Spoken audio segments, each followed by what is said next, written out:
C'était honoré par la mission.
Morning.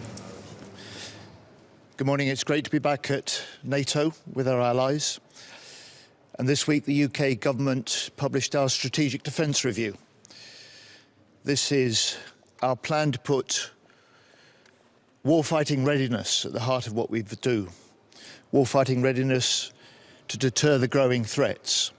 It's our plan to seize the defence dividend of increased defence spending to grow jobs across the UK and across Europe. It's our plan to innovate at a wartime pace so that we fast-track the best kit into the hands of our warfighters, and most important, it's a plan to put NATO first and to step up on European security. This is a plan for a safer Britain, a stronger NATO, and that's what I'll be discussing with defence ministers this morning at the conference. Thank you very much. What does NATO need to achieve?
So, good morning.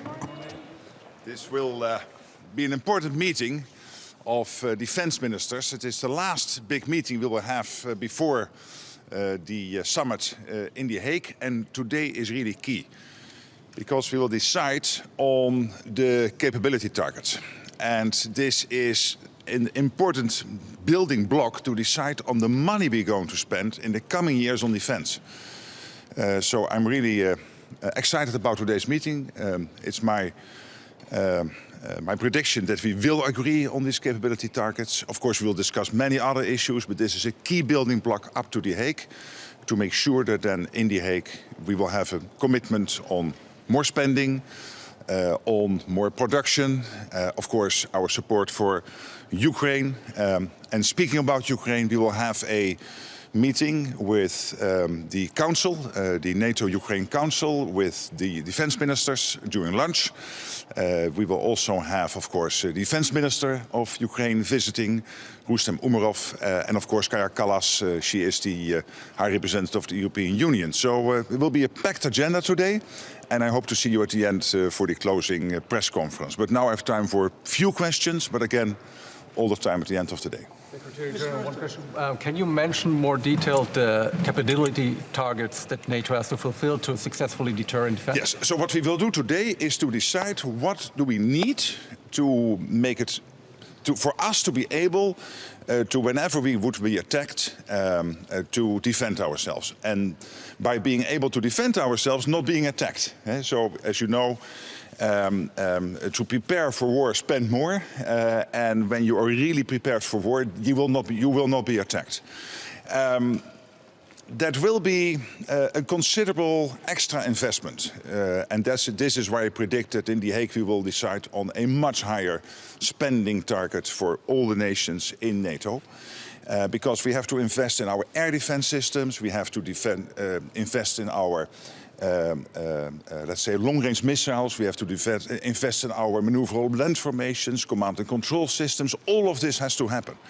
And these mean huge investments. We need all over NATO territory. And by the way, doing this will also equalize what we are spending with what the United States is spending. We, Canada and Europe, equalizing with the US. And we know this is important because we want a fairer NATO where all our allies spend the same. What are the gaps? Are you disappointed that the visit of your United States colleagues is brief than No, I'm not, because it is not about the number of visits or how many meetings, etc. It is about the commitment, and the commitment of the US and Pete Hegseth and the President to NATO, to our joint commitments is ironclad. One of the ministers we heard from yesterday said that 2032 is simply too late as a deadline. Doesn't he have a point? Well, we will have some debates over the coming weeks, and that's good, because in the end this is a democratic alliance. We will decide by unanimity. And by the way, I will put out my proposal on the defense spending and the new plan this afternoon during the press conference. What I need today is this last building block, the capability targets. As they will be agreed today, I will then inform you about my proposals for the summit. What are the gaps? Some NATO officials are calling this day an historic day due to the pledges that are being made on capabilities.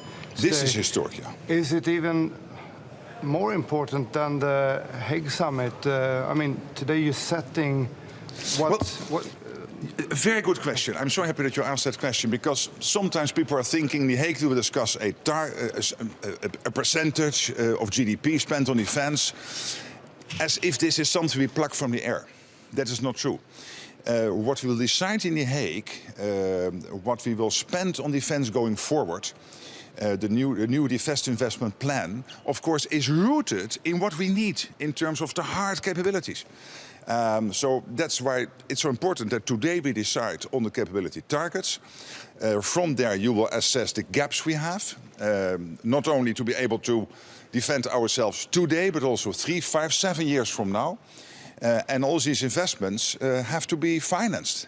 And that is what we will do in The Hague. So this is really a two-step approach. Today, the capability targets, that will inform you, give you the routing, let's say the basis to build on, to have a strong discussion on spending, which is then rooted in the decisions we take today with the defense ministers. Last question, then I'll see you this afternoon. Can you please concretely say what gaps does NATO have?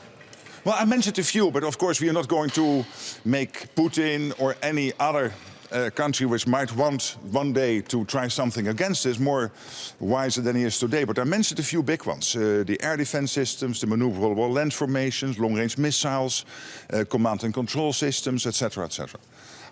We will meet later today. Thank you so much.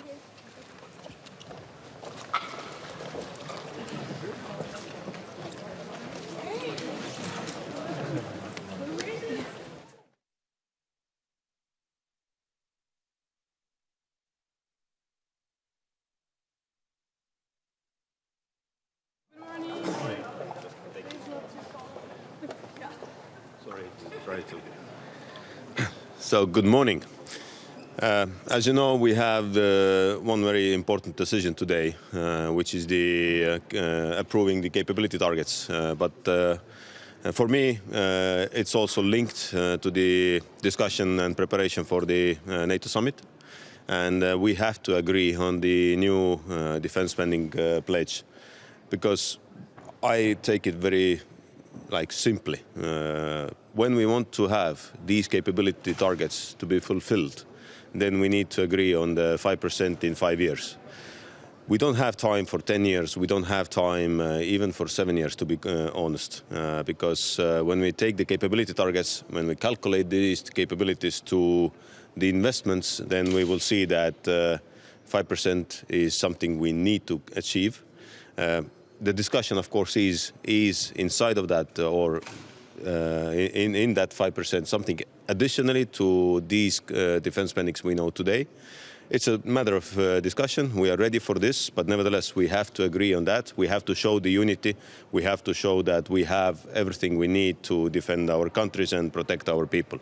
So this is the main, most important. Of course, I would like to see also that during the summit we will have Ukraine participating in the summit, that the delegation led by President Zelensky will be in The Hague, and it is important for us to just be on that track that Ukraine has the possibility in the future to be part of NATO when they want to achieve that. So these are the main and most important topics, and I hope that we can achieve and keep that unity. So as I see, we have many colleagues already coming, so a couple of questions, and then yeah.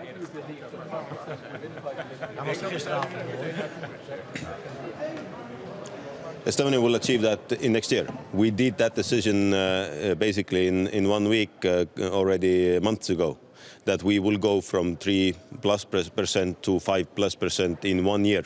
So it is achievable when you want to achieve it. And again, it's not the question of the percentage only. It's the question of the capabilities, and it's the question of how to reach these capabilities and to be ready to defend ourselves. So this is why I know it's not easy. We had to increase taxes. We had to cut the budget. We had to change many things. But we also understand that 5% during the peacetime is much less than 35% what Ukraine is paying at the moment during the war. Sorry, again. What do you say to allies who are pushing for a later deadline? Well, again, at the end of the day, we need to find a consensus. We need to find this target, which is achievable for all of us. But nevertheless, we also know that whatever the discussion will be, the capability targets are the ones we will approve today. And when we approve the capability targets, then again, maybe for some countries it is 3.7, maybe for some countries it is 6 or 7%. But the point is that we cannot stay on this level where we are today, and the 5%, what also President Trump mentioned, is the right target. Now, yes, the question is about the timing, but we push for even quicker timeline, because just take what the Chief of Defense of Germany said in last week in Shangri-La. So, thank you very much. How many additional brigades will NATO have in the end after the new targets?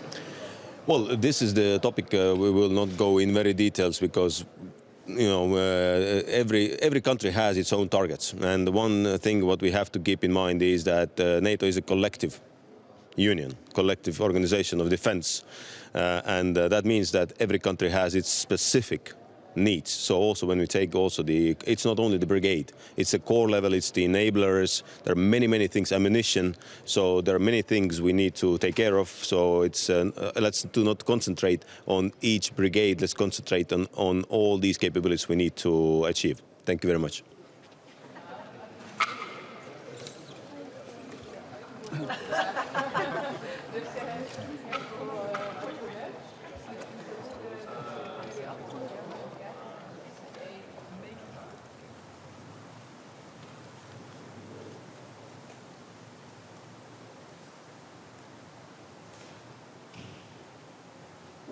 Everybody, I'm very excited to be at today's NATO Defence Ministerial meeting.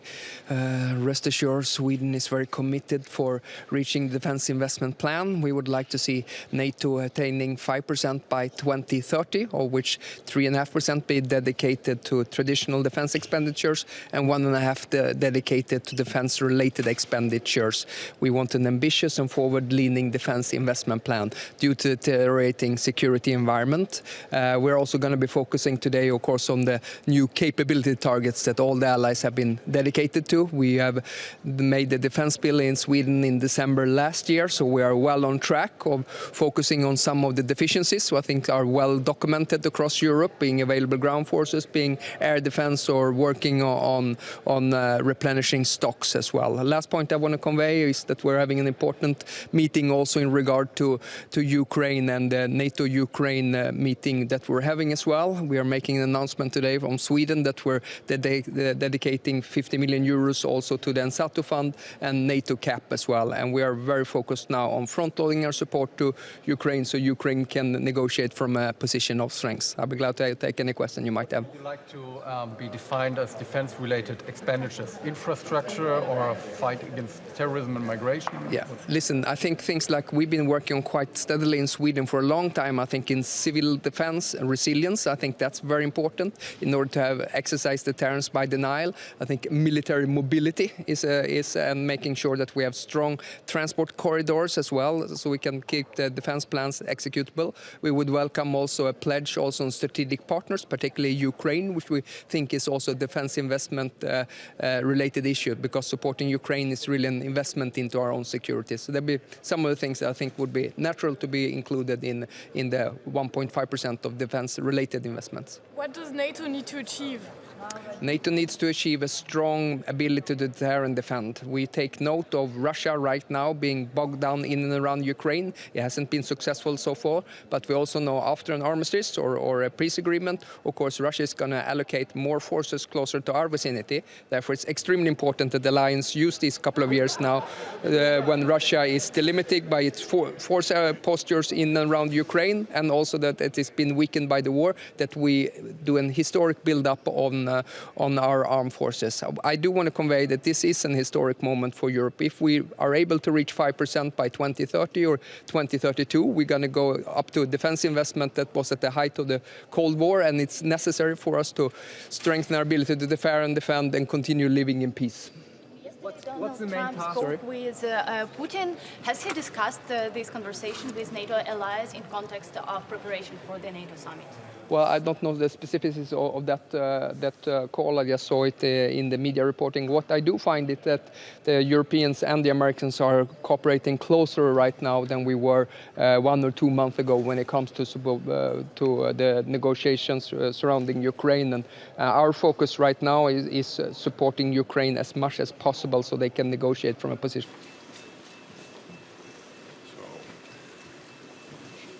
Good morning. I really want to welcome Pete Hegseth here at NATO again. You were here in February. You were very clear about the agenda you and President Trump are driving. We heard the message. Today will be an important meeting, because today we will agree on the capability targets we need going forward to keep 1 billion people safe in NATO territory. From this, we will decide at the NATO summit to the spending. And we already know we need to spend much, much more if we want to fulfill all these targets. And by the way, by doing that, we will also equalize in terms of spending between Canada and Europe and the United States. There has been a total commitment by the US to NATO, but also this expectation that European and Canadian allies will step up spending, and I'm pretty confident we will get there at the summit. I also want to thank you and the President for what you are doing with Ukraine, driving the peace, engaging with President Putin, breaking the deadlock. And I think that is extremely important. And also today we will discuss Ukraine. So, Pete, thank you for being here. Thank you for your leadership. And thank you for being such a staunch ally. Well, I appreciate it. I want to thank the Secretary General for doing a fantastic job here. Not an easy place to lead. A lot of divergent perspectives, but everybody shares an understanding and a commitment to our collective defense. So well done. We appreciate you. Thank you for coming to visit the White House, for being a friend of the United States.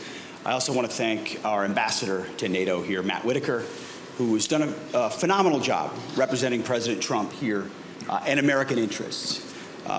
But nobody has done more, I would argue. And if you just look in plain speak at the commitments in the budgets of NATO countries, then President Trump, to restore NATO as an alliance. He did it in his first term, saying, you know, you can't freeload, you need to spend, you need to be a part of that commitment. European countries stepped up. Now we're seeing even more so, with even higher targets that Ambassador Whitaker and the Secretary General have set. We're talking about capabilities today, and that's important. You got to know what you're spending it on. And then that's going to be reflected, we believe, and the reason I'm here is to make sure every country in NATO understands every shoulder has to be to the plow.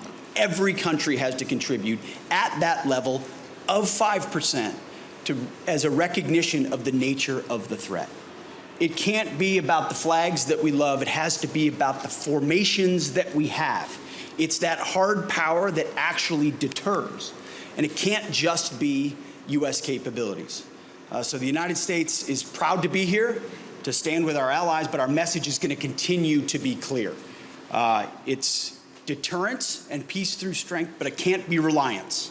It cannot and will not be reliance on America. In a world of a lot of threats, where America is poised to help take on those threats. I was just recently in the Indo-Pacific. We were very clear about those threats. We're prepared to step up. We need our allies to step up as well as we stand alongside them. So thank you for helping us have some of those hard conversations, those necessary conversations. And we're going to be talking to all of our allies, as the ambassador has been, that 5% is where we need to be considering the threats we face in the world today.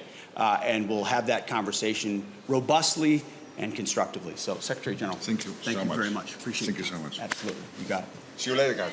Thank you. Ukraine be included in the 5% capability spending, as some member states are hoping?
Good morning, everyone.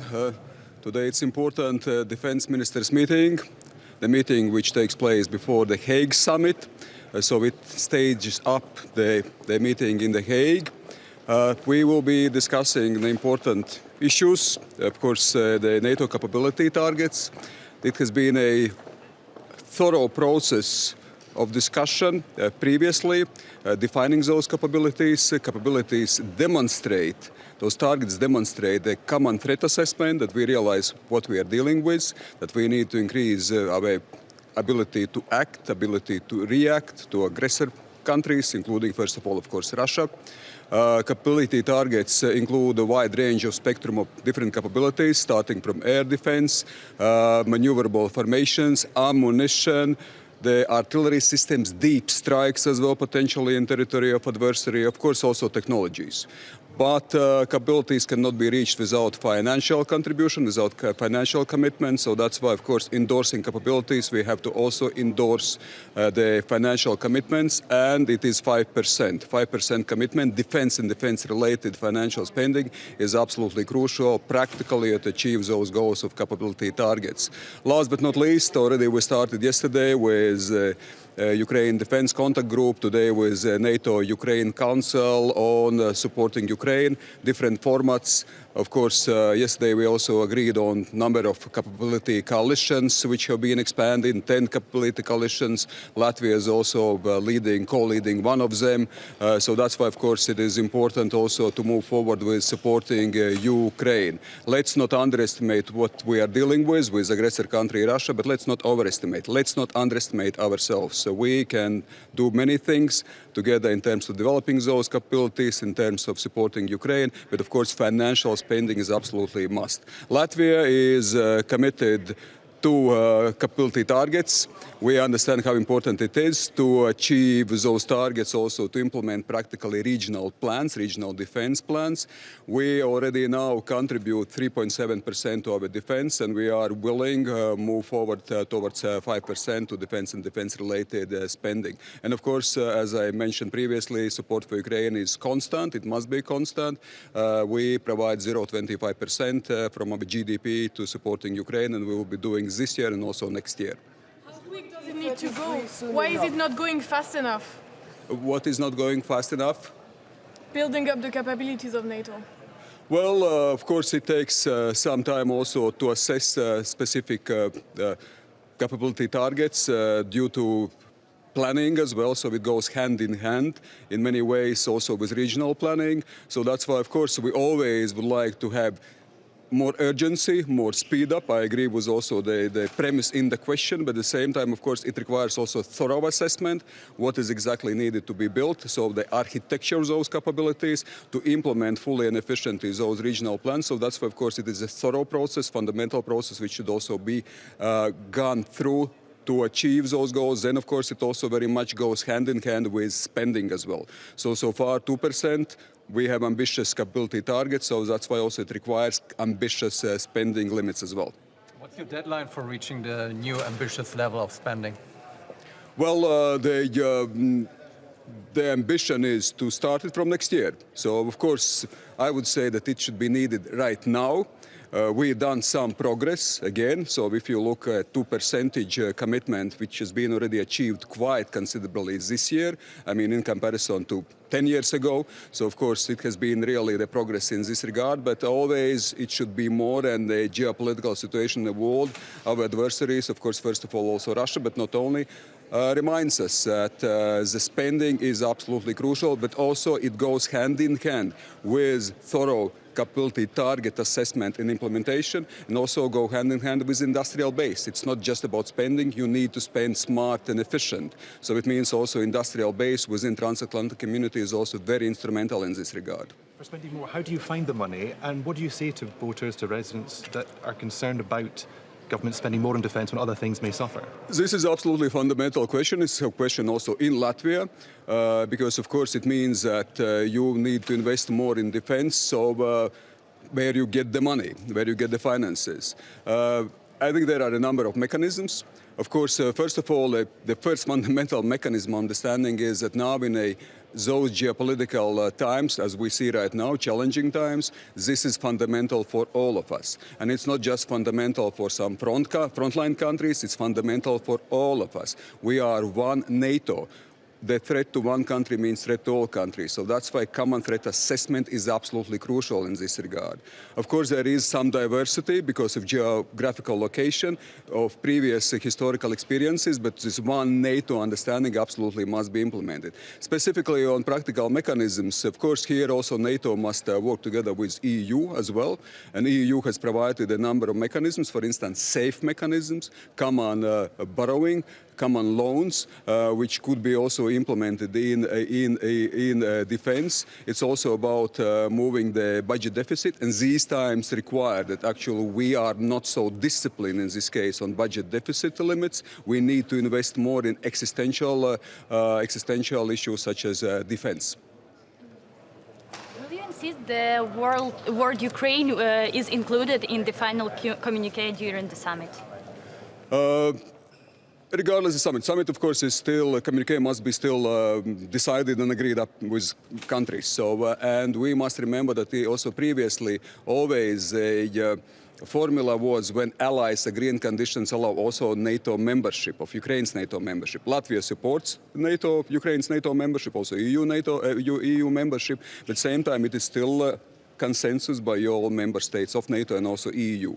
So that's why, of course, we are willing strongly to underline from our side that Ukraine and support to Ukraine and potential irreversibility, as what was previously included in a communiques, have to be on the table, have to be underlined. But at the same time, it is not just about communique, it's about steps forward, practical steps, supporting Ukraine, moving forward, not giving up, saying and clearly understanding that Ukraine will be a NATO member, and I absolutely believe and sure that Ukraine will be a NATO member sooner or later.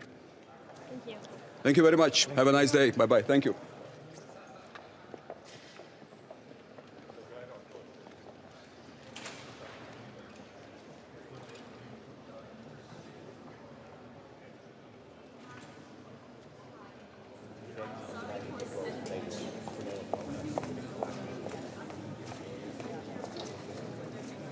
Good morning, bonjour tout le monde.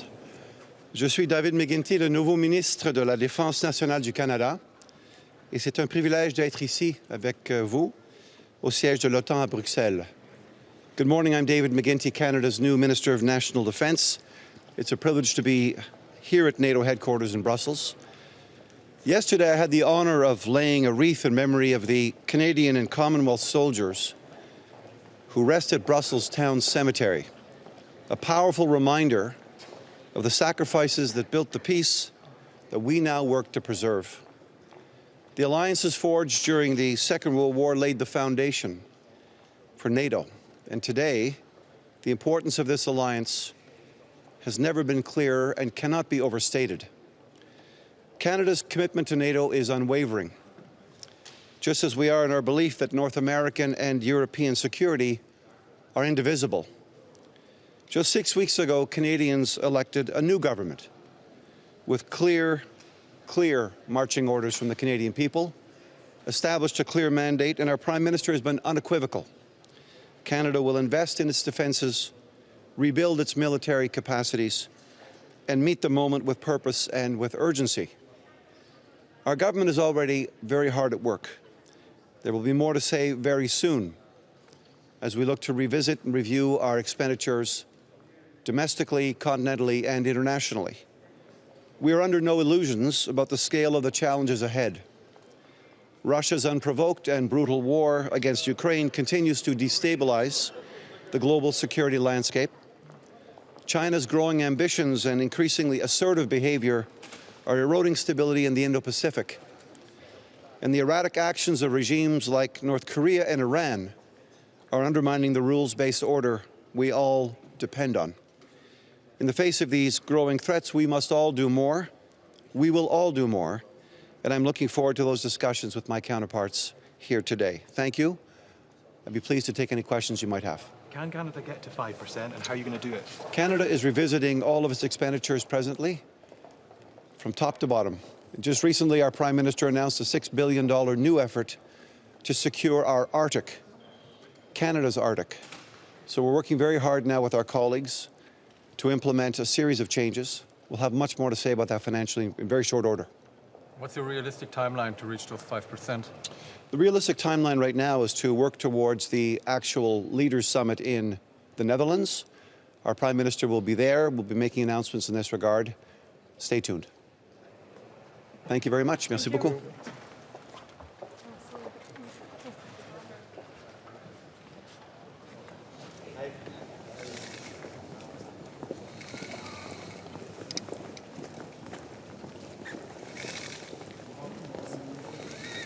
Guten Morgen, meine Damen und Herren. Ich hoffe, Sie haben alle gut geschlafen. Heute ist ein besonderer Tag hier. Normalerweise kommen wir in Brüssel zu diesen Treffen zusammen und verhandeln, beraten, erörtern und diskutieren. Heute ist ein Tag der Entscheidung. Heute ist ein Tag, an dem wir gewissermaßen den Horizont öffnen für das, was vor uns liegt. Ein Tag also, an dem wir als Verteidigungsministerinnen und Verteidigungsminister der NATO die NATO-Fähigkeitsziele beschließen. Die Entscheidungen von heute werden uns bis weit in die Ende der 30er Jahre hinein begleiten, in dem, was wir zu tun haben, in dem, was wir erfüllen müssen. Wir erklären heute, was unsere Teilstreitkräfte künftig können müssen, wie sie ausgestattet sein müssen, damit sie der neuen internationalen Bedrohungslage auch künftig wieder gerecht werden können. Und wir klären eben genau damit auch, wie wir unsere Soldatinnen und Soldaten in den nächsten Jahren ausstatten müssen. Es geht also ganz konkret um Fähigkeiten. Wir entscheiden heute darüber, wie uns zum Beispiel die Luftwaffe künftig noch besser vor Angriffen aus der Luft schützen wird oder wie zum Beispiel die Marine zukünftig angreifende U-Boote noch effizienter abwehren kann. Und für uns, für Deutschland bedeutet das, wir übernehmen traditionell, und das wird nicht anders sein dieses Mal, das zweitgrößte Paket an Fähigkeiten innerhalb der NATO. Und wir kommen, und das haben wir mehrfach betont, unserer Verantwortung nach als stärkster Volkswirtschaft in Europa. Und ich nenne natürlich keine Details aus einem einfachen Grund. Ich würde mir ungern von potenziellen Aggressoren in meine Karten schauen lassen. Deswegen nur ein paar Zielgrößen oder Daumengrößen. Die Großverbände des Heeres, die Korps und Divisionen, vor allem aber unsere Kampfbrigaden, werden wir in den kommenden Jahren voll ausstatten. Wir werden neue Großverbände bilden und voll ausstatten. Und ja, meine Damen und Herren, es ist völlig klar, das macht man nicht so nebenbei. Das wird ein Kraftakt. Deshalb bin ich sehr froh, dass wir in Deutschland schon die wichtigsten Voraussetzungen dafür geschaffen haben. Wir haben unter anderem dafür gesorgt, dass die Beschaffung von Waffen, Munition und Ausrüstung von der Schuldenbremse weitestgehend ausgenommen ist. Das war eine historische Entscheidung oder, wenn Sie so wollen, ein echter Paradigmenwechsel. Die Tragweite dieser Entscheidung ist, glaube ich, immer noch nicht allen klar geworden. Eben aber auch, welche Verantwortung und welche Chance darin liegt. Durch diesen Schritt können wir die Verteidigungsausgaben in den kommenden Jahren Schritt für Schritt erhöhen und entsprechend unserer Beschaffungs- und Ausbauplanung das Geld zielgerichtet und effizient ausgeben. Und um es deutlich zu sagen, das ist der Umkehrschluss daraus, die Zeit, in der wir über die Unterfinanzierung vergangener Jahrzehnte gejammert haben, ist vorbei. Heute fällt der Startschuss, wir holen auf. Wir haben damit begonnen und nehmen jetzt weitere Geschwindigkeit auf. Und das ist dringend notwendig angesichts der Bedrohungslage. Und eben vor dem Hintergrund dieser Bedrohungslage ist ein Signal entscheidend heute. Und das wird von diesem Treffen und vom NATO-Gipfel in Den Haag in wenigen Wochen ausgehen. Die NATO sagt hier ganz klar, zeigt hier ganz klar, wir sind entschlossen. Dankeschön. Herr Minister, wie viel zusätzliches Personal wird es nach ersten Schätzungen, Prognosen brauchen, um diese neuen Fähigkeitsziele zu erreichen? Und wird das ohne eine Wehrpflicht in Deutschland gehen? Also wir gehen davon aus, das ist aber auch nur eine Daumengröße, um es klar zu sagen, dass wir rund 50.000 bis 60.000 Soldatinnen und Soldaten in den stehenden Streitkräften mehr brauchen als heute. Und gleichzeitig wird sich die Frage natürlich stellen, reicht der neue Wehrdienst aus über die nächsten Jahre? Wir gehen davon aus, dass synchron zum Aufwuchs der Kapazitäten, und ich kann es immer nur wiederholen, uns nützt eine Wehrpflicht jetzt gar nichts, weil wir die Kapazitäten weder in den Kasernen noch in der Ausbildung haben. Deswegen müssen diese Kapazitäten aufwachsen.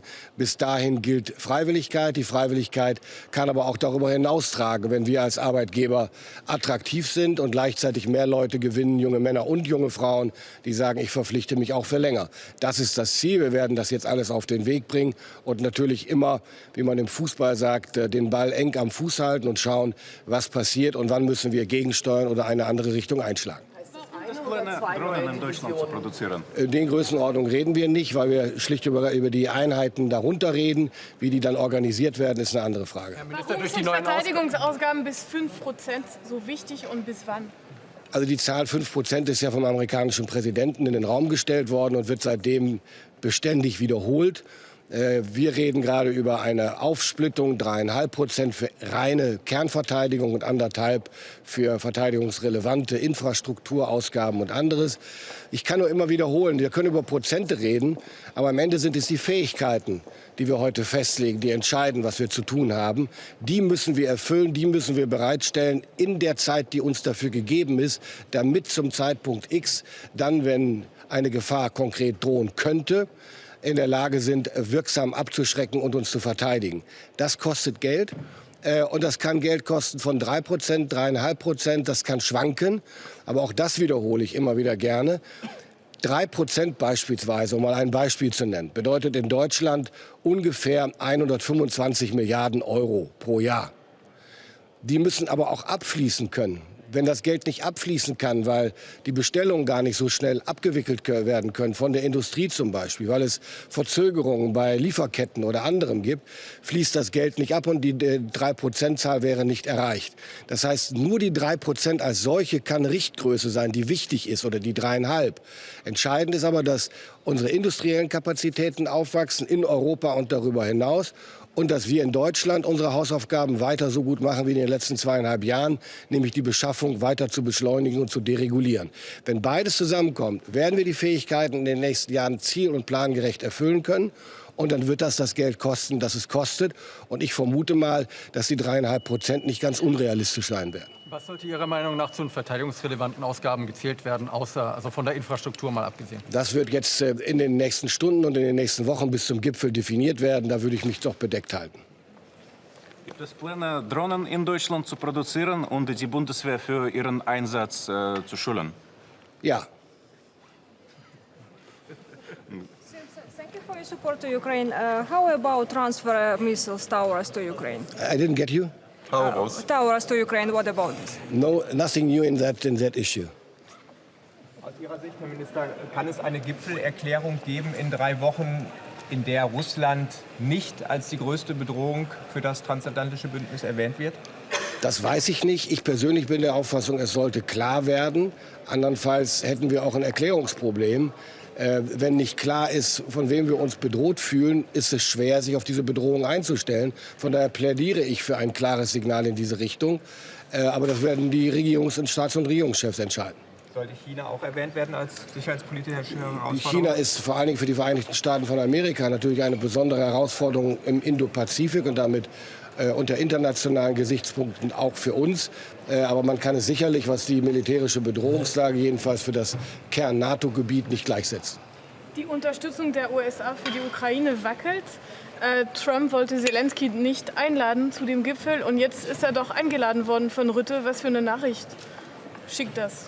Ja, man sieht daran, dass sich die Dinge innerhalb ein paar Wochen gründlich verändern können. Das hat mit Sicherheit auch damit zu tun, wie Putin sich verhält, um es deutlich zu sagen. Der komplett fehlende Wille, überhaupt über Frieden ernsthaft zu sprechen oder das Feuer einzustellen, lässt ja tief blicken und kann auch am amerikanischen Präsidenten nicht ohne Eindruck vorbeigehen. Von daher warten wir es ab, was bis zum Gipfel passiert. Ich begrüße die Einladung jedenfalls sehr. Gibt es irgendwelche Hinweise, Herr Minister, dass in den Beschaffungsskandal über die NATO-Beschaffungsagentur auch deutsche Unternehmen verwickelt sind zum Stand jetzt? Kann ich im Augenblick nicht sagen. Scheint aber auch ein Fall zu sein, in dem es um persönliche Verfehlungen geht und keine, die in der Struktur der Agentur liegen. Aber das wird sich zeigen. Okay, vielen Dank. Vielen Dank. Danke.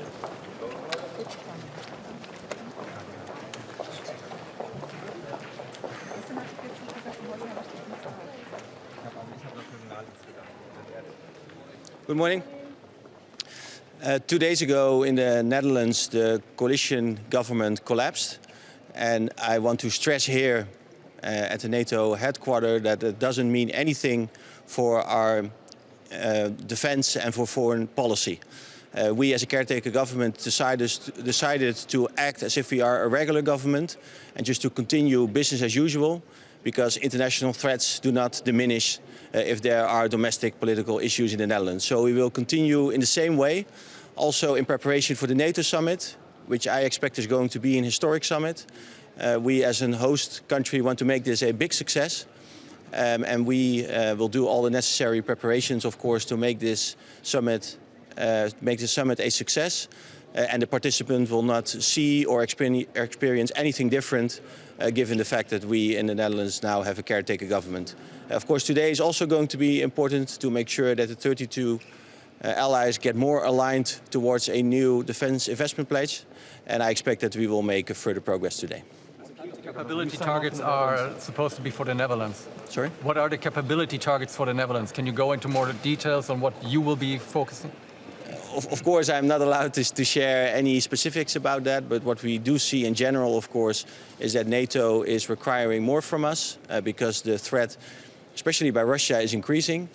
We made a calculation of what those additional capability targets mean financially for the Netherlands. And if you calculate this, then it means that we should spend, in the medium term, we should spend 3.5% at least on defence, which in the Netherlands means an additional 16 to 19 billion addition to our current budget. And that's what we also shared with Parliament. So this is what NATO is expecting from us.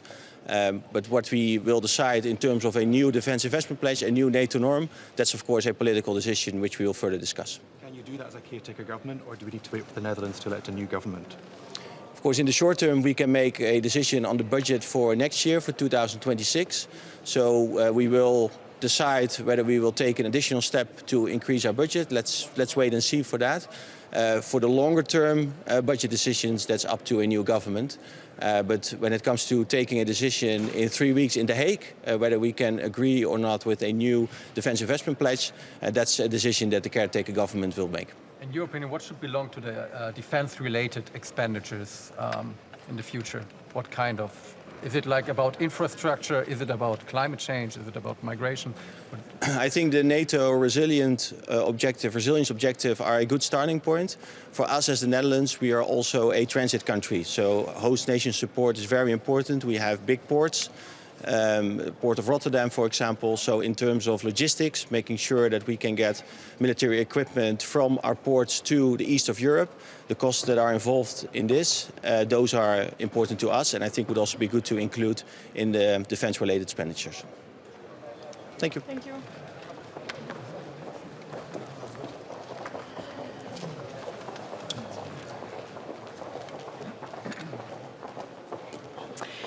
Good morning.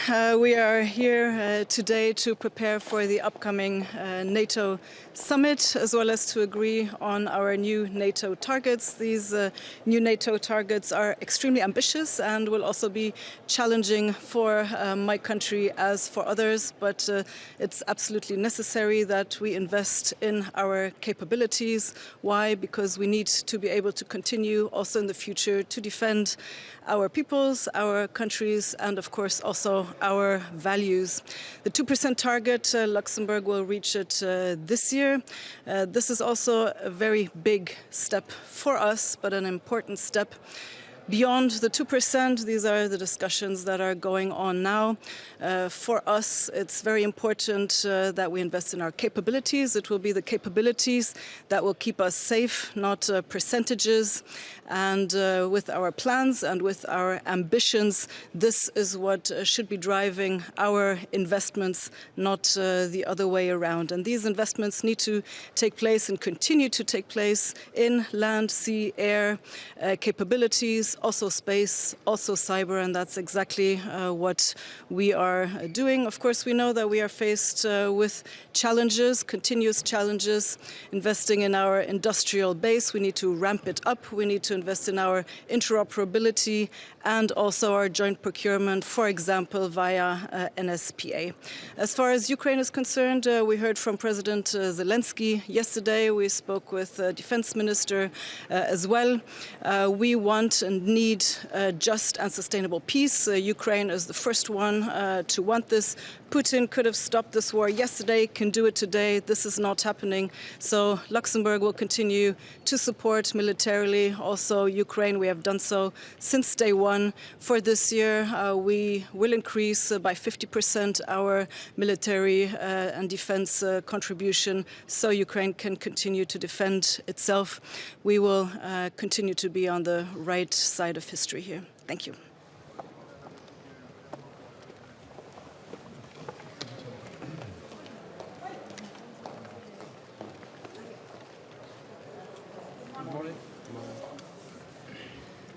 So our position is, I think, very obvious. We really need hard investment in defense. Otherwise, we're going to compromise our own reputation. And actually, it's not only about capabilities, but also about perception.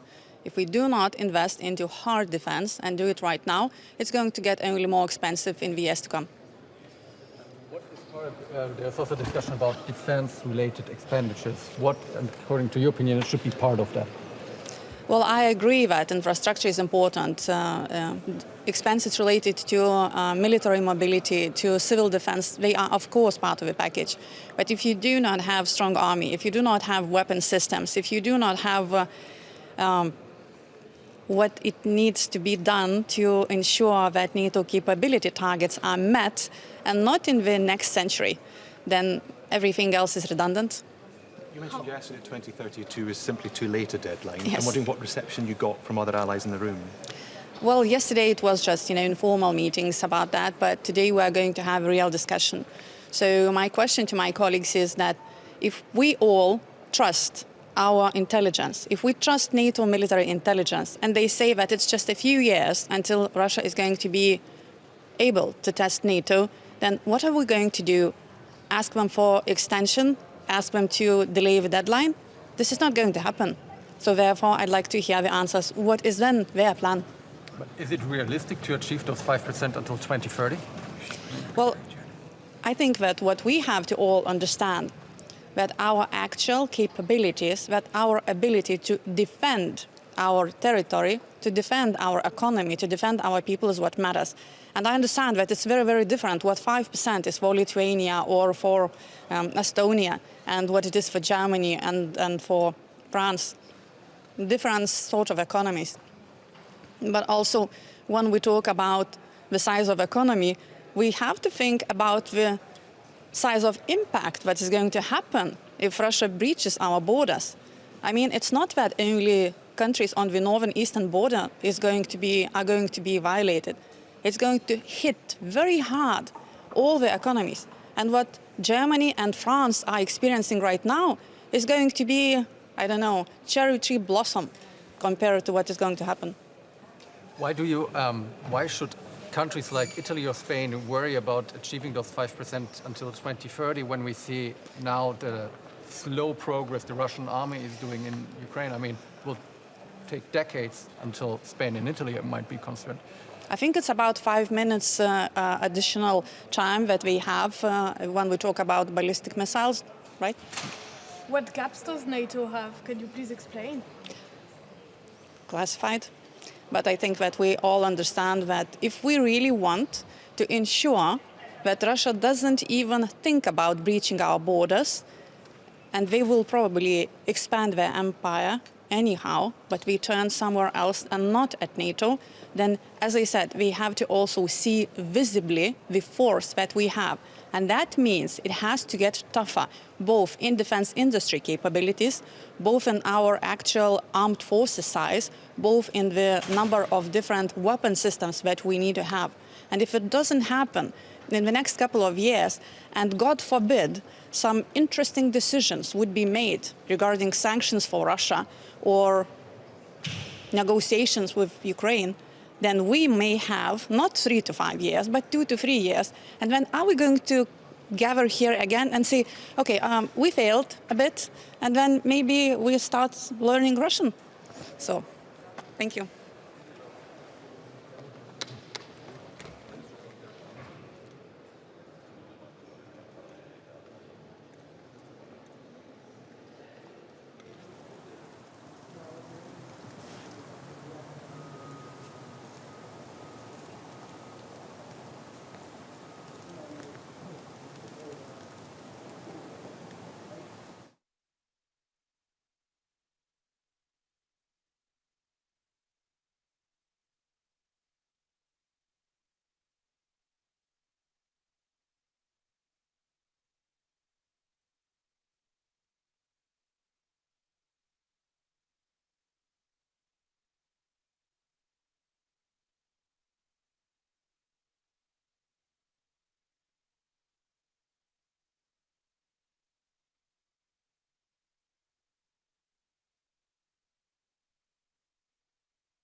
defense and deterrence.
So, good morning, everyone, and welcome to this meeting of NATO Defence Ministers. The last step on our road to the summit in The Hague in 3 weeks' time. And today we will agree an ambitious new set of capability targets to keep our 1 billion people safe by keeping our deterrence and defence strong. To make NATO a stronger, a fairer and a more lethal alliance. We need to spend more to reach these targets. But for today, the main focus is on the targets. And then, of course, the summit will decide on the spending. But the spending is very much rooted in the targets.